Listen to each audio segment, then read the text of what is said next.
Les forces armées françaises ont un mois pour partir du Burkina Faso. Dans un contexte de tension continuelle entre les deux États depuis des mois, Ouagadougou a réclamé dans la semaine le départ des troupes françaises.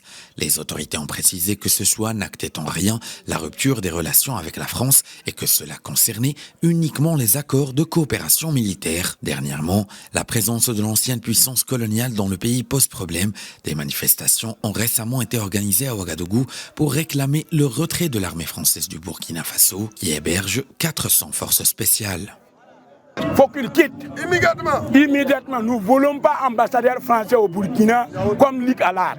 Luc Allard représente comme Satan au Burkina. Il représente comme pyromane, comme terroriste. Nous ne voulons pas ce genre d'ambassadeur. D'un ambassadeur terroriste, c'était un terroriste. Nous ne voulons pas cet ambassadeur. Il n'est pas autorité au Burkina à l'air. Le Burkina Faso est fatigué avec le cas de la France. Alors le Burkina Faso veut rompre toute relation qui existe entre ce pays et la France. Donc on voudrait par ce signe de brûlure du drapeau de la France là, montrer à la France qu'on n'a plus besoin d'elle. On n'a plus besoin de la France au Burkina Faso.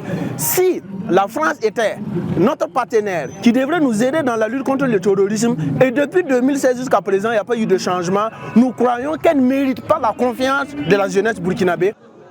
La France est régulièrement contestée au Burkina Faso, pays en proie à la violence extrémiste en partie à l'origine de 2 coups d'État en 2022. En octobre et en novembre, des manifestants s'étaient rassemblés devant l'ambassade de France et la base militaire de Cambouinzin en décembre. Les autorités burkinabées ont exigé le départ de l'ambassadeur de France, Luc Allard, après des propos jugés offensants. À l'inverse, la Russie est vue comme le nouvel allié du moment, Ouagadougou ayant plusieurs fois affirmé lors des derniers mois sa volonté de renforcer les relations avec Moscou.